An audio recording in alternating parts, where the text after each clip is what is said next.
Uma jovem de 29 anos desaparece na Flórida em junho de 2020. Pertences dela começam a aparecer aqui e ali em um parque da cidade. Mas, da Lauren DeMolo mesmo, não se teve mais notícias. O que aconteceu com ela?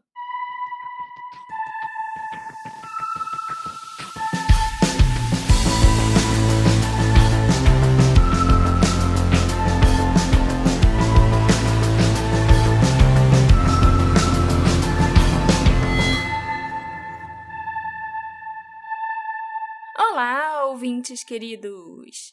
Sejam bem-vindos a um novo episódio do Detetive do Sofá. Eu sou a Marcela, a host desse podcast, e o caso que eu vou dividir com vocês hoje me pegou de jeito. A princípio, ele parece ser só mais um caso de pessoa desaparecida, sem grandes mistérios e reviravoltas. Mas eu fiquei chocada com diversas coisas que eu descobri enquanto eu fui pesquisando e conversando com a família da Lauren DeMolo e com os jornalistas locais. Que legal, Marcela. Mas antes da gente saber da história da Lauren DeMolo, eu queria avisar para vocês, como sempre, que vocês podem tornar apoiadores desse querido podcast e ajudar a Marcela a continuar fazendo roteiros e pesquisando para fazer nossos episódios muito bem feitos. Muito obrigada. Então, Marcela, recadinho rápido hoje. Ok. Sem enrolação. Ok. Me conta sobre a Lauren DeMolo. Na manhã de 19 de junho de 2020, o namorado da Lauren DeMolo, o Gabriel Pena, se despediu dela e saiu para o trabalho. Ela continuou deitada na cama, dormindo, de acordo com ele. Quando Gabriel voltou para casa, à noite, ele encontrou um apartamento vazio. E a Lauren nunca mais foi vista novamente. Lauren Brittany DeMolo tinha 29 anos e morava em Cape Coral, na Flórida. Ela tinha uma filhinha de 5 anos chamada Michaela e, na época do desaparecimento, a Lauren estava morando com o namorado Gabriel. O casal estava junto há alguns anos e eles moravam num condomínio chamado Coronado Parkway Apartments. A Lauren é descrita como uma mulher branca que tem cerca de 1,60 m de altura e 55 quilos. Ela nasceu na Flórida, mas cresceu em Maryland. A Lauren foi criada pelo pai, o Paul DeMolo, e ela sempre foi muito próxima da irmã mais nova, Cassie. As duas irmãs não tinham nenhum tipo de relacionamento com a mãe. Elas cresceram sem a Laura Decker por perto. Quando os pais se divorciaram, a mãe deu a guarda das filhas para o Paul e ele as criou sozinho. A Laura ficou morando na Flórida e o Paul mudou com as duas filhas para Maryland e para Nova York alguns anos depois. Então a mãe se chamava Laura e deu o nome da filha de Lauren. Sim. Eu tenho certeza que a mãe fez isso de propósito, inclusive, já pensando em confundir os ouvintes do Detetive do Sofá no futuro. Quando elas já eram adultas, tanto a Cassie quanto a Lauren acabaram voltando para a Flórida. A Cassie não estava muito interessada em ter um relacionamento com a mãe, não. Mas a Lauren queria desesperadamente tentar se reconectar com a Laura e se mudou para Cape Coral, na Flórida, a mesma cidade em que a mãe dela morava. Quando ela era adolescente, a Lauren sofreu um acidente muito grave de carro. E isso, além de um trauma de carros que fez com que ela nem quisesse tirar a carteira de motorista e aprender a dirigir, ainda gerou uma dependência química na Lauren, com a qual ela passou o resto da vida lutando. De analgésico? É. Por causa do acidente, os médicos prescreveram o analgésico Percocet para Lauren, no qual ela acabou se viciando. E daí ela começou a experimentar outras drogas e coisas mais fortes e mais pesadas. Esses remédios que médico americano passa é foda. Sim, é muito louco. A gente não vê isso aqui no Brasil, tipo, as pessoas viciadas em analgésicos tipo, aqui, você sabe? machuca a perna, é prescrito um remédio tão viciante que você se vicia. Né? Jura? Mas é muito bizarro isso e eles vão inventando coisas cada vez mais potentes, cada vez mais viciantes, é muito bizarro. Sim, foi o que aconteceu com a Lauren. Ela só tinha o quê? Uns 14 anos na época. 14 anos e já estava viciada em analgésico. Na cidade eu preciso ser em maconha, né? Pois Coisa é. de adolescente Exatamente, e tal. E, né? analgésico. Depois que ela teve sua filha, a Lauren se esforçou muito para ficar limpa, sóbria e poder cuidar da Michaela. O problema foi que ela acabou tendo algumas recaídas e perdeu a custódia da Michaela quando ela tinha 3 aninhos. A menina, então, passou a morar com a avó paterna. Embora a Lauren tivesse esse histórico de abuso de substâncias, todo mundo tinha certeza que ela queria melhorar e queria lutar contra esse vício. E era até por isso que a Lauren trabalhava em 2 empregos. Não apenas para se sustentar, mas também para se manter ocupada e tentar ficar fora desse estilo de vida, sabe? Uhum. A Lauren trabalhava numa filial do Taco Bell e ela tinha um segundo emprego como garçonete num restaurante local. Mas, no meio de 2020, a pandemia do Covid estava no auge no mundo inteiro. Milhares de pessoas morriam e eram infectadas todos os dias. Muitas empresas acabaram fechando, a economia do mundo inteiro, eu acho, foi pro caralho e muita gente acabou perdendo o emprego por causa disso. A Lauren foi uma dessas pessoas. Primeiro caso que a gente pega durante a pandemia, né? É recentíssimo. É verdade. Do dia para a noite, ela foi de uma mulher e mãe trabalhadora que tinha 2 empregos para mais uma pessoa desempregada que virou estatística na pandemia. Mas a Lauren não se acomodou e começou a procurar outro emprego imediatamente. Inclusive, as imagens de câmeras de vigilância de um posto de gasolina mostram a Lauren se candidatando a um emprego na loja de conveniência do posto na noite de 18 de junho de 2020, o dia anterior ao desaparecimento dela. A irmã da Lauren, a Cassie, conversou com ela por telefone naquela noite e afirmou que a Lauren estava estressada por ter que encontrar outro emprego na pandemia. A Cassie tentou garantir para ela que ia ficar tudo bem e pediu para a Lauren ligar para ela novamente no dia seguinte, que ela ajudaria a ver todas as informações que seriam necessárias para dar entrada no seguro-desemprego. Mas essa conversa do dia 18 foi a última vez em que a Cassie falaria com a irmã. Na manhã de 19 de junho de 2020, o namorado da Lauren, Gabriel, disse que ele acordou para ir para o trabalho, como de costume, por volta das 6 horas da manhã, e saiu para trabalhar. Ele disse que a Lauren estava dormindo, então ele deu um beijinho de bom dia nela e saiu pela porta, igual eu faço com você. Um funcionário da manutenção do Coronado Parkway Apartments, chamado Tim Jacobs, disse que ele viu a Lauren por volta das 8h15 daquela manhã. Ela estava vindo da direção do parque para onde ela ia toda manhã meditar, andando na direção do apartamento dela. Esse parque, chamado For Freedom Park, ficava bem próximo do condomínio da Lauren, a menos de 1 quilômetro de distância. O Tim Jacobs também disse para a polícia que na noite anterior, a Lauren tinha perguntado se ele conhecia algum condomínio na área que tivesse um apartamento vago e, de preferência, que fosse mais barato. Ela supostamente fez um comentário para ele que ela queria sair da situação ruim em que ela estava. O Tim disse que se ele ficasse sabendo de algum apartamento disponível, avisaria para ela, mas que era melhor a Lauren procurar uma imobiliária. A família da Lauren ficou confusa ao saber dessa conversa que ela teve com o Tim. A Lauren tinha um relacionamento muito próximo com a irmã, e a Cassie não se lembrava dela mencionar que estava pensando em se mudar. E ninguém sabia exatamente o que a tal situação ruim poderia significar. A Cassie também admitiu que ela não conhecia o Gabriel tão bem assim. E o pai da Lauren, o Paul, disse que não o tinha conhecido pessoalmente antes. E ninguém tinha certeza sobre o que poderia estar acontecendo, ou se a tal situação ruim poderia ter algo a ver com o relacionamento dos dois. A Cassie achou especialmente estranha essa história da Lauren procurar apartamento, porque no mês anterior a Lauren tinha pegado dinheiro emprestado com ela para garantir que o aluguel seria pago em dia, já que a Lauren supostamente gostava de morar naquele lugar e queria manter as contas em dia. O dinheiro da Lauren já estava ficando apertado mesmo antes dela ser demitida, porque as horas de trabalho dela já tinham sido cortadas.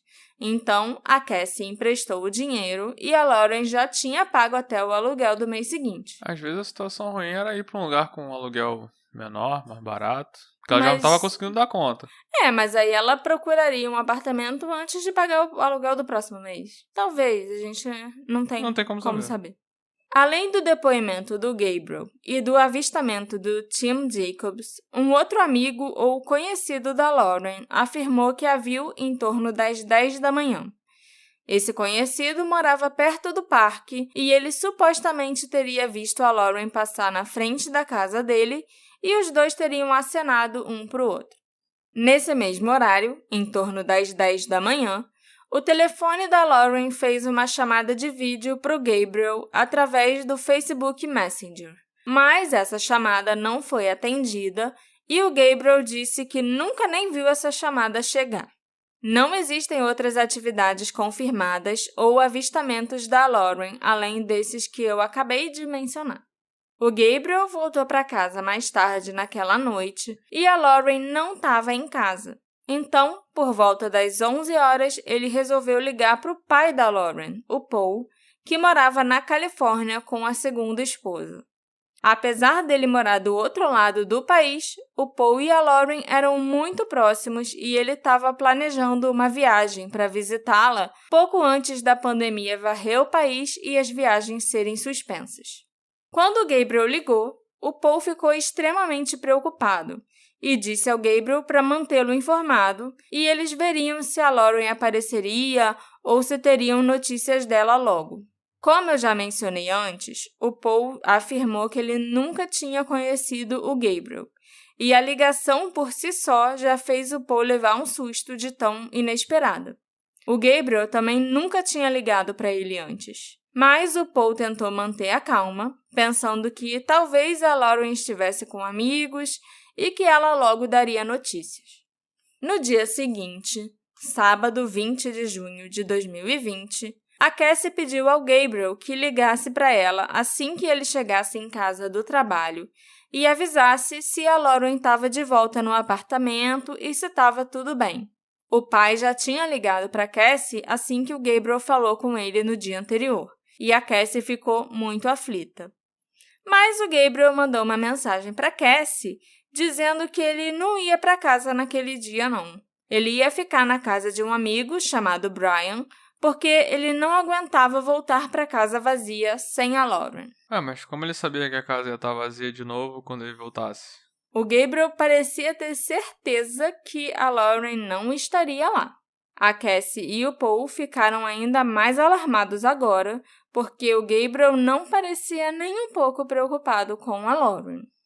Domingo, dia 21 de junho de 2020, foi o Dia dos Pais lá nos Estados Unidos. E nesse dia, o Paul teve certeza que tinha alguma coisa muito errada, porque a Lauren nunca deixaria de ligar para ele no Dia dos Pais. Ele, então, implorou ao Gabriel para voltar ao apartamento deles, porque no domingo ele ainda estava na casa do amigo, para ver como a Lauren estava ou se ela já estava de volta. A Cassie também ligou para a casa da mãe e pediu ao namorado da Laura, o Victor, que ele fosse lá no apartamento da Lauren também. O Victor, além de ser o padrasto da Lauren e da Cassie, ainda era um grande amigo do Gabriel. Os dois trabalhavam juntos numa empresa que removia e instalava carpetes. Foi, inclusive, através do padrasto Victor e da mãe que a Lauren conheceu o Gabriel. Ok. Depois de algumas horas sem notícias, o Paul e a Cassie finalmente tiveram um retorno do Gabriel e do Victor. Mas as notícias não eram boas. A Lauren não estava no apartamento. O Paul, então, insistiu que o Gabriel chamasse a polícia e fizesse um boletim de ocorrência de pessoa desaparecida. Depois de enrolar algum tempo, o Gabriel disse para o Paul que tinha chamado a polícia, mas ninguém tinha aparecido. O próprio Paul, então, ligou para a polícia de Cape Coral e foi informado que não havia sido feita nenhuma ligação para o departamento de polícia sobre uma pessoa desaparecida. Ele, então, resolveu embarcar no próximo voo para a Flórida para procurar a filha pessoalmente. História mal contada. Você ainda não viu nada. Naquele mesmo fim de semana, um morador de rua que costumava ficar no Four Freedoms Park encontrou a bolsa preta e os sapatos da Lauren no parque. A carteira com os documentos, cartão de banco e dinheiro estava dentro da bolsa, além das chaves da casa dela e uma nécessaire. O morador de rua imediatamente entregou a bolsa e os sapatos que ele encontrou para um guarda florestal que patrulhava o parque. Como a Lauren ainda não tinha sido declarada uma pessoa desaparecida, a família, então, não foi imediatamente informada sobre essa descoberta. Inclusive, nem a polícia deu muita importância para essa bolsa e esse sapato, até eles perceberem que era da Lauren e que ela estava desaparecida. O Four Freedoms Park era um lugar que a Lauren ia diariamente para meditar e passear. O parque fica na bacia de Bimini, um dos muitos lagos daquela região da Flórida.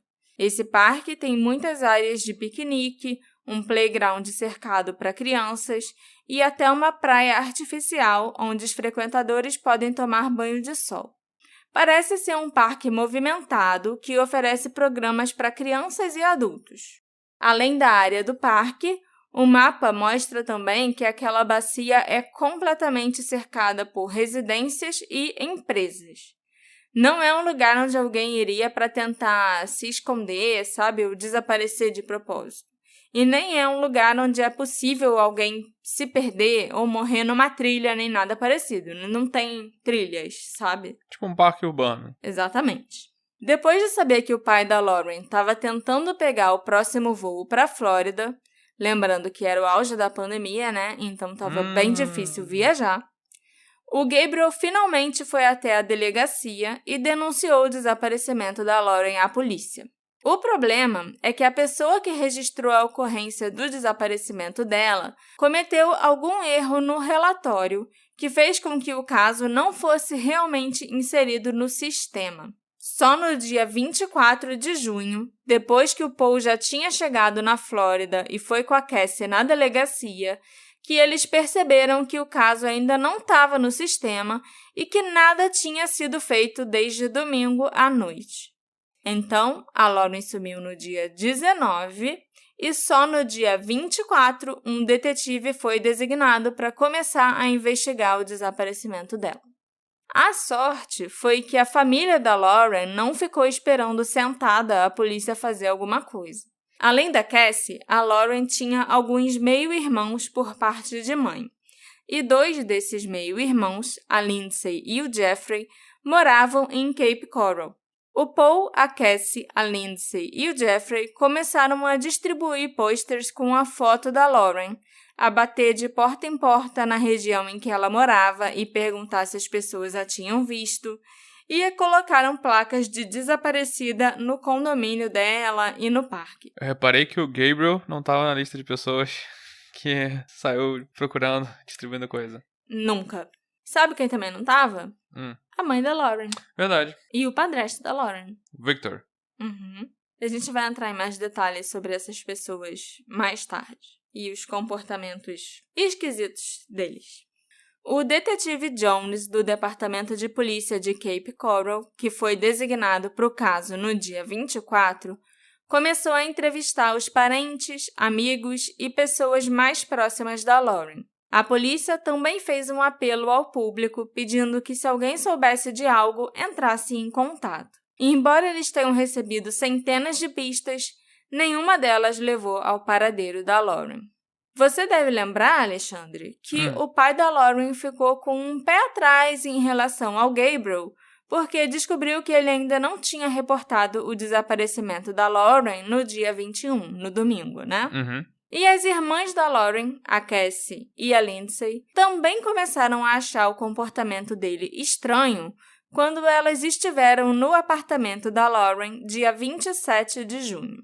Primeiro, que ele não estava mais naquele apartamento desde o dia seguinte ao desaparecimento dela. O Gabriel estava mais de uma semana já ficando com um amigo chamado Brian. Na casa desse Brian. Segundo, que ele não parecia preocupado e, como você mesmo notou, não estava ajudando a procurar pela Lauren. E terceiro, que exatamente quando a Cassie e a Lindsay estavam no apartamento, o Gabriel chegou lá dizendo que tinha ido buscar a TV para levar com ele.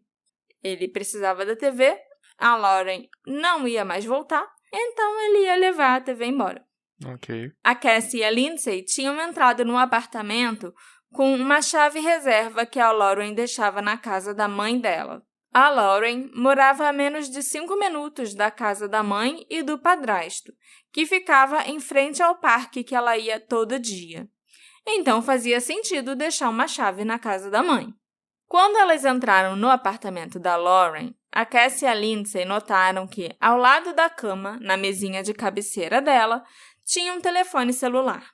Mas esse telefone estava desligado e ninguém conseguiu ligá-lo. A Cassie e a Lindsay passaram algum tempo no apartamento, tentando encontrar possíveis pistas do paradeiro da Lauren. E foi nisso que o Gabriel chegou, dizendo que ele queria a TV. A Cassie perguntou a ele sobre aquele celular que ela tinha encontrado ali e questionou se aquele era realmente o celular da Lauren. E o Gabriel disse que ela tinha outro. Foi até um armário no quarto e pegou um outro celular. Então, os 2 celulares Estavam na casa. Mas os 2 eram dela? Esse que as meninas acharam logo que elas entraram na casa, ninguém nunca conseguiu ligar. Nem a polícia conseguiu ligar aquele celular. Ele, não sei se ele tinha quebrado, sofrido algum acidente e tal, mas nem a polícia conseguiu ligar e descobrir o que tinha nele ou de quem ele era, nem nada. O outro celular que o Gabriel supostamente tirou do armário, ou talvez do bolso dele, vai saber, era realmente da Lauren. Tanto que esse outro celular, a Lindsay reconheceu na hora, porque ela tinha visto a Lauren usar alguns dias antes. E, por algum motivo, esse celular da Lauren só funcionava conectado ao Wi-Fi. Ele não fazia ligação, ela não conseguia fazer nada no celular sem Wi-Fi. Não tinha muita coisa nesse telefone, porque aparentemente a Lauren só estava com ele há 10 dias. Mas foi dali que partiu a chamada de vídeo para o celular do Gabriel no dia 19 às 10 da manhã. Também havia algumas buscas no Google por vagas de emprego, poucas fotos da filha dela, Michaela, e um aplicativo de mensagens chamado Talk You, onde a Lauren tinha enviado a última mensagem no dia 18, por volta das 8 da noite, para 2 números desconhecidos. A mensagem dizia: "You guys coming? Vocês estão vindo?" Isso foi no dia antes dela sumir? Ela sumiu no dia 19, né? Isso foi no dia 18 à noite. Já que a gente está falando, né, do celular e do Wi-Fi, a polícia conseguiu confirmar que a ligação que ela fez para o Gabriel, a ligação, né, a chamada de vídeo no Messenger, isso, foi feita usando a conexão no Wi-Fi de casa mesmo. Então, o celular estava em casa quando fez essa chamada, tentou fazer, né, essa chamada de vídeo para o Gabriel no dia 19 às 10 da manhã. Entendi. Então, o celular estava lá. Agora, se ela estava ou se ela não estava, aí já é outra história. A Cassie chamou a polícia depois que encontrou os 2 celulares. E o detetive Jones mandou alguns policiais irem até o apartamento para buscar os celulares e para investigarem o local, coisa que ainda não tinha sido feita até o momento, olha só. Normal. No dia 2 de julho, já 2 semanas após a Lauren ter sido vista pela última vez, aconteceu uma das coisas mais estranhas desse caso.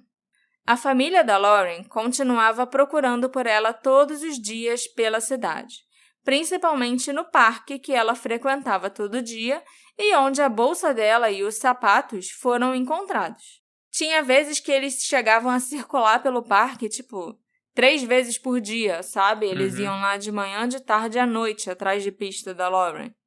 Mas, misteriosamente, nesse dia, 2 de julho, as irmãs da Lauren encontraram uma blusa de renda vermelha descartada na praia artificial. A Cassie reconheceu imediatamente que aquela era uma das blusas preferidas da Lauren e chamou a polícia.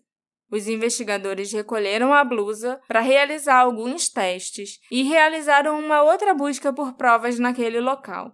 Eles chegaram até a ficar peneirando a areia por ali para, ver se tinham deixado passar alguma coisa. Detector de metais, tudo isso. A essa altura, os policiais já tinham realizado umas 2 ou 3 buscas no parque e até tinham chamado mergulhadores para procurar pela Lauren na água, na bacia de Bimini. Mas nada tinha sido encontrado. Na verdade, aquela área específica onde a blusa foi encontrada já tinha sido tão vasculhada que muita gente, incluindo a família da Lauren, acredita que a blusa foi plantada no local, no máximo 2 dias antes de ser encontrada. O próximo passo, então, foi começar a procurar imagens de câmeras de segurança que ficassem nos prédios próximos ao parque e tentar descobrir quem tinha deixado a blusa lá. Enquanto a Cassie e a Lindsay estavam lá no local com a polícia, onde elas encontraram a blusa, aconteceu uma coincidência bem interessante. O quê? O Victor, o padrasto delas, apareceu no local passeando com os seus cachorros. Mas ele não ficou curioso para saber o que estava acontecendo ou o que a Lindsay e a Cassie estavam fazendo ali. Na verdade, ele nem se aproximou para falar com elas. Ele se manteve à distância, observando e parecendo que não queria ser notado. E eu sinceramente acho que qualquer pessoa que passasse por ali naquela hora e conhecesse as meninas, a Lindsay e a Cassie, e soubesse que a Lauren sumiu, ia ficar curioso e perguntar pelo menos o que estava acontecendo, ou o que tinha sido encontrado, por que a polícia estava ali. Com certeza. Mas ele não. Ele ficou passando, tentando não ser percebido. E chamou mais atenção ainda. Chamou mais atenção ainda porque ele não foi nem falar com elas, nem acenou, nem deu um oi, sabe? Uhum. A blusa vermelha foi confirmada como sendo realmente da Lauren após a realização dos testes. E também ficou comprovado que ela não estava ali há muito tempo e que ela não tinha sido trazida pela água, nem nada assim, sabe? Além disso, nenhuma outra evidência foi encontrada. Mas essa blusa era só uma blusa qualquer da Lauren ou era a blusa que ela estava usando quando ela sumiu? Até onde a gente sabe, segundo o Tim Jacobs, que afirma ter visto a Lauren no dia que ela sumiu... Quem é Tim Jacobs mesmo? É o cara da manutenção do condomínio. Ah, tá. Essa era sim a blusa que a Lauren estava usando junto com um short jeans, quando ele viu ela vindo da direção do parque para ir para o apartamento dela. Uhum. Em outubro de 2020, a família sofreu outro golpe devastador, quando no dia 15 de outubro, a mãe da Lauren, a Laura Decker, faleceu por complicações do Covid. Em dezembro, 6 meses após o desaparecimento da Lauren, a família realizou uma caminhada pela Lauren, no qual pessoas de todo o mundo se reuniram para percorrer a mesma rota que a Lauren teria andado de seu apartamento até o Four Freedoms Park. E todo mundo estava usando rosa, que era a cor favorita da Lauren. Não era nem quarta-feira. Agora que eu já contei para vocês sobre o desaparecimento da Lauren e as pistas que foram encontradas nos primeiros meses de investigação, eu quero começar a contar algumas das coisas que eu fui descobrindo enquanto eu pesquisava esse caso. Eu conversei bastante com a Cassie, com a Lindsay, o Paul e alguns jornalistas locais. E eu quero começar falando sobre uma das últimas pessoas que viu a Lauren antes dela desaparecer, Tim Jacobs, o funcionário da manutenção do condomínio em que ela morava. O Tim era da cidade de Racine, no Wisconsin. E, coincidentemente, o Gabriel, namorado da Lauren, era do mesmo lugar. Ambos moraram nessa pequena cidade do Wisconsin na mesma época e a 1 milha de distância um do outro. E quando ele morava no Wisconsin, o Tim foi preso e acusado pelo roubo de um carro, por invasão de propriedade privada, além de outras pequenas acusações. No total, nos anos 90, enquanto ele morava lá, o Tim desembolsou mais de $50 mil de fiança no estado. para conseguir sair todas as vezes que ele era preso. Outra coincidência interessante é que o Tim também trabalhava na manutenção do condomínio onde a mãe da Lauren morava, com o Victor, a apenas um quarteirão de distância. E no dia em que a Laura, a mãe, foi levada para o hospital, quando ela ficou internada, tratando de uma infecção urinária, pegou Covid e morreu, o Tim esteve consertando um vazamento no apartamento dela. Da mãe da Lauren.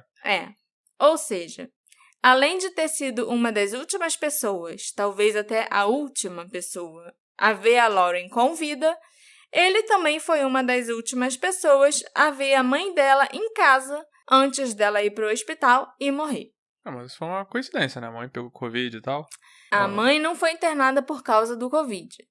No hospital internada, ela pegou Covid, o Covid complicou e ela morreu.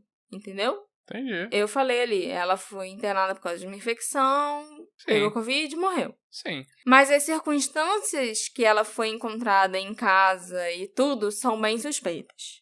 Mas eu vou deixar isso para depois, porque eu ainda não consegui ligar todos os pontos que eu queria. Ok. Quando a família foi conversar com o Tim e perguntar o que tinha acontecido e se ele tinha visto a Laura em casa quando esteve lá consertando um vazamento, ele tentou fingir que não esteve no local e que não sabia de nada.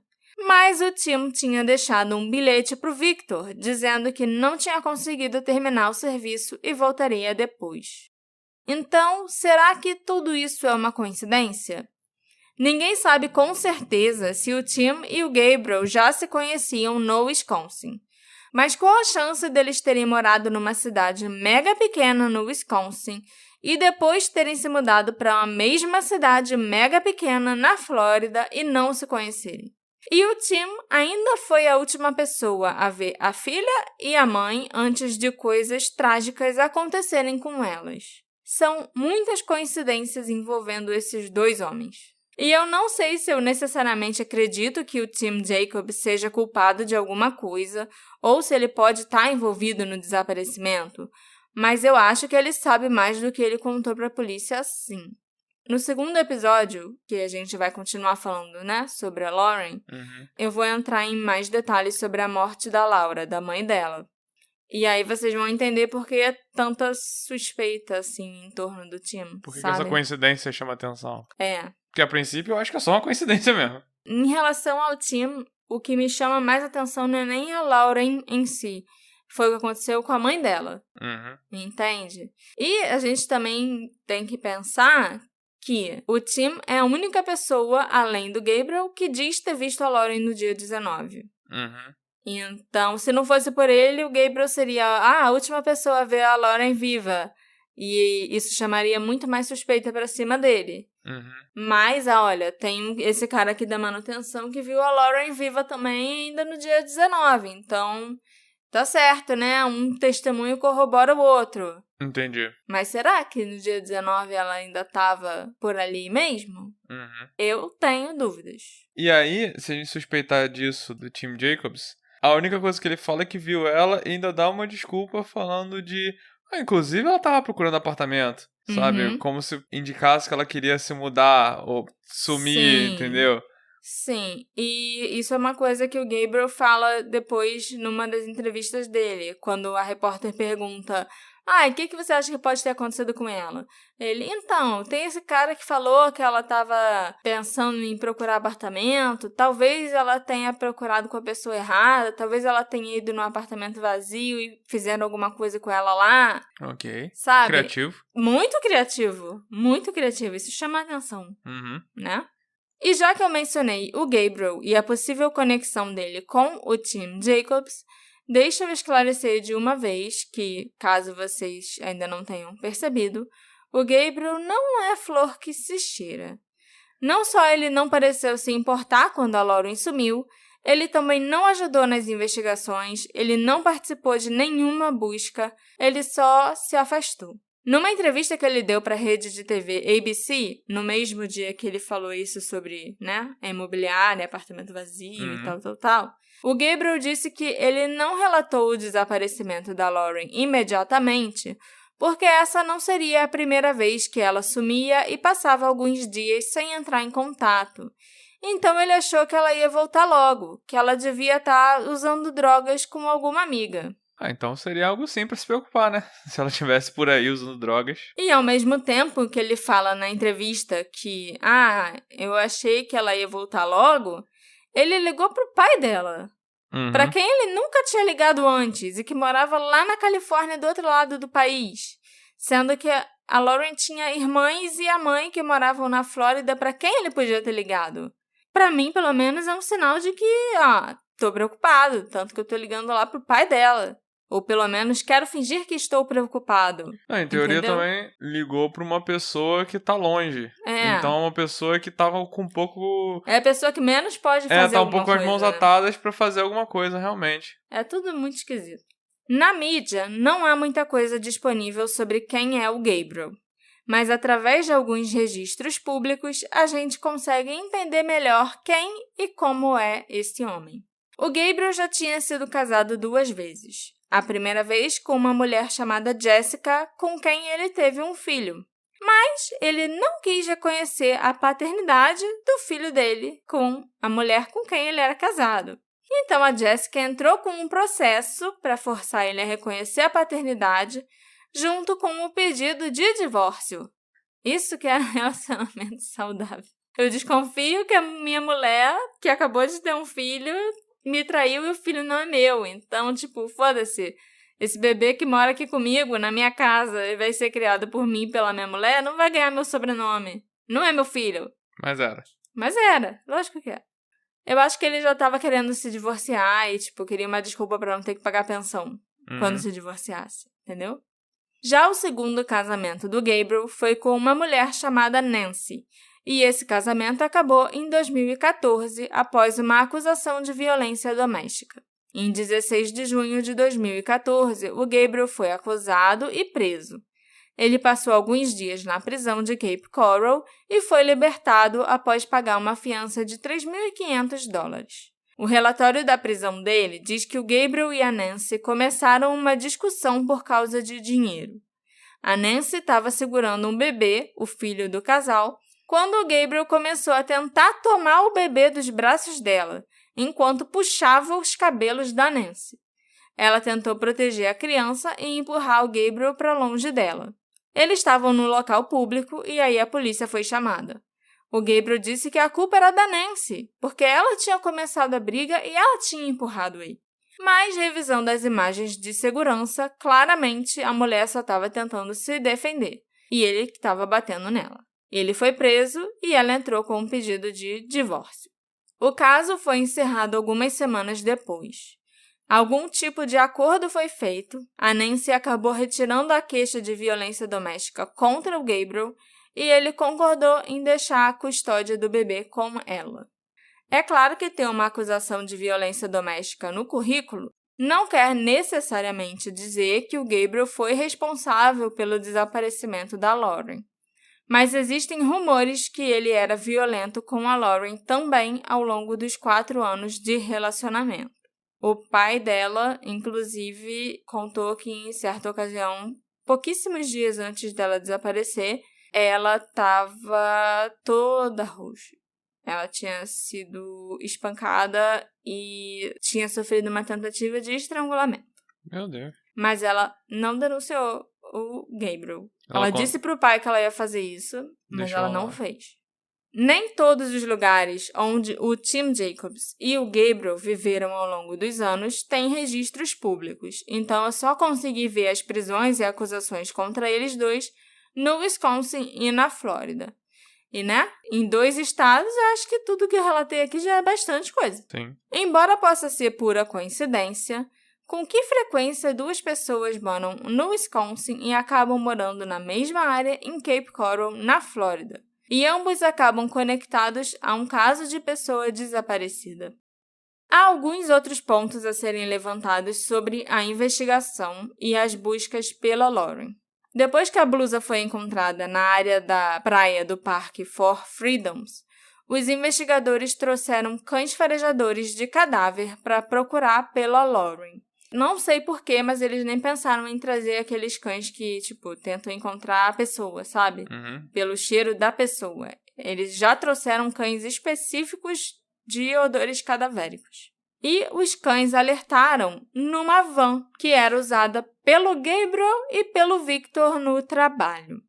Depois dos cães alertarem na parte de trás da van, os cães ainda alertaram no apartamento do Victor e da Laura, a mãe da Lauren, e em 2 espaços de armazenamento que ficavam atrás do prédio deles.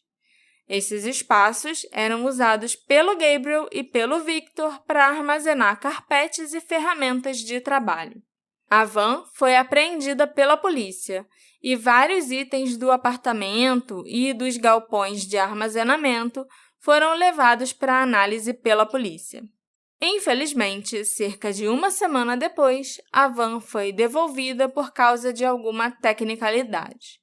Eu não sei nem se ela chegou a ser periciada. Eita. Não sei exatamente o que aconteceu. Eu só sei que 1 semana depois a van foi devolvida para o dono e... Nunca mais foi Nunca mais, é. E mais incrível ainda é que depois que a van foi devolvida, o Victor e o Gabriel começaram a brigar com o dono da empresa, um homem chamado Oscar, porque eles não queriam mais usar aquela van no trabalho. Eles queriam uma van nova para trabalhar. O Oscar foi encontrado morto alguns dias depois. A polícia declarou que foi um suicídio. E aquela van sofreu um acidente e foi levada para um ferro velho. Então, o Victor e o Gabriel conseguiram a van nova que eles queriam. Tudo deu certo. Muito certo. O Gabriel declarou na segunda e última entrevista que ele deu para o Wink News que ele tinha feito um teste do polígrafo e ele tinha passado. Embora a polícia nunca tenha confirmado se ele fez realmente o polígrafo ou não, e isso nem importa porque eu não gosto de polígrafos, o detetive Jones chegou a declarar para a imprensa que o Gabriel não era um suspeito e que a polícia não acreditava que ele tinha algo a ver com o desaparecimento da Lauren. Mas a opinião do detetive Jones não importa mais pra gente porque ele foi afastado desse caso em 2022. Também entrarei em detalhes sobre isso mais tarde. Ok. Esse era o detetive desde a época do desaparecimento? Sim. No dia 24 de junho, ele foi o detetive designado para investigar o desaparecimento dela. E depois foi afastado. Ele Esse não ano. era lá muito eficiente, não. Nessa entrevista para o Wink News, o Gabriel fez uma declaração que me deixou com uma pulga atrás da orelha. Mais do que eu já estava. Ele falou: "Estou preocupado e com medo." Quer dizer, com medo não, porque eu não fiz nada de errado para ter medo. Mas eu estou preocupado que algo realmente ruim tenha acontecido com a Lauren. Oh, não! Por que ele mencionaria tão claramente que ele não fez nada de errado? Ninguém perguntou. E o jeito que ele fala é estranho, sabe? Ele, inclusive, podia estar com medo de algo ruim ter acontecido com a Lauren. Eu acho que esse é um sentimento perfeitamente natural, né? Ou de descobrir que algo ruim aconteceu, que a qualquer dia vai vir a notícia de que encontraram e algo ruim aconteceu. Mas por que falar dele próprio? Por que falar, não tô com medo, não fiz nada de errado? E depois ele ainda mencionou nessa mesma entrevista que ele não acreditava que a Lauren faria algo para se machucar e não achava que ela estava usando drogas. Mas não foi ele que falou que não estava preocupado porque ela sumiu, porque ela sempre sumia, porque devia estar por aí usando drogas, solta na cidade. Em 2 semanas ele mudou de ideia sobre isso. Bem rápido, né? Em outubro de 2021, restos mortais foram encontrados na cidade de Cape Coral. A família da Lauren foi imediatamente notificada porque aqueles restos eram de uma mulher em torno dos 30 anos de idade. E a mulher estava morta há pelo menos 6 meses e não mais do que 5 anos, o que se encaixava com o perfil da Lauren e do desaparecimento dela. Claro que essa seria uma notícia muito ruim se aquele corpo fosse realmente dela, mas pelo menos a família saberia o que aconteceu e teria resposta. Mas aqueles restos mortais não eram da Lauren. Eles eram de uma mulher chamada Brianna Tennant, que tinha 36 anos quando morreu. A família da Brianna foi notificada que os restos dela tinham sido encontrados, Mas eles não falavam com ela há muito tempo e, inclusive, não sabiam nem que ela estava desaparecida ou morta. A causa da morte da Brianna não foi divulgada, mas uma investigação está em andamento, então a gente pode presumir que deve ter sido um homicídio. Eu acho que as principais questões do caso do desaparecimento da Lauren são, primeiro, como a bolsa e os sapatos dela foram parar no parque. Será que ela, realmente esteve no parque na manhã do dia 19 e largou as coisas dela por lá, esqueceu as coisas dela? Mas, ao mesmo tempo, ninguém esqueceria os sapatos e iria embora de algum lugar descalço pela rua, né? O mais provável é que quem quer que seja que tenha feito algo com a Lauren largou as coisas dela no parque. Ou alguém plantou os pertences dela ali. Talvez até a própria Lauren, se a gente resolver acreditar que ela fugiu e foi embora, sei lá. E por que a blusa que ela estava vestindo quando desapareceu foi encontrada no mesmo parque 2 semanas depois, numa área que já tinha sido revistada várias vezes? E o avistamento do Victor ali exatamente quando a blusa foi achada, combinado com o desinteresse que ele demonstrou, pode parecer que tem caroço nesse angu. Essa blusa eu esqueci de perguntar. Essa blusa você falou que foi bem testada, descobriram até que ela não tinha sido trazida pela água e tudo mais. Não encontraram sangue, não encontraram nada na blusa não, né? Nada. Se tivesse, acho que você teria falado. Só era uma blusa que estava ali, não estava ali há muito tempo, porque ela não estava ainda com... Eu não sei quais exatamente os tipos de testes científicos que foram feitos, mas a blusa não estava com cheiro de maresia, não estava com... Não estava úmida, sabe? Não estava com muita areia em volta, não estava nem com areia molhada, era só areia seca mesmo. E ela com certeza não teve na água. Ela não foi trazida pela água, era impossível. Então, e sangue com certeza não tinha também. Então, assim, aquela blusa chegou ali há pouco tempo. Mas quem foi que botou, né? Se eu fosse continuar contando tudo que eu descobri sobre o caso da Lauren aqui nesse episódio, eu acho que ele ia ter mais de 2 horas de duração, talvez chegasse até a 3. Eu ia perder muito tempo editando. E a gente provavelmente não ia conseguir lançar o episódio essa semana, no dia certinho. Então, a gente vai parar por aqui. E na semana que vem, nós retornamos com o caso da Lauren do Molo. E eu garanto que vocês ainda vão se surpreender muito com o que vem por aí. Eita. Muito, muito, muito, muito. Lembrando que a segunda parte do caso da Lauren do Molo vai ficar disponível mais cedo para os nossos apoiadores queridos. Então, se você não se aguenta de ansiedade e quer escutar logo o próximo episódio, se torne o nosso apoiador no Orelo ou no PicPay. Eu dedico para alguém esse episódio? Para quem você quer dedicar, Alexandre? Para mim. Então tá. Então eu dedico esse episódio para o meu maior apoiador. O meu incentivador para criar esse podcast. Meu maridinho. Obrigado. Que bom. De nada. Que bom que você agradeceu. Lembrou de agradecer, parou de rir aí, né?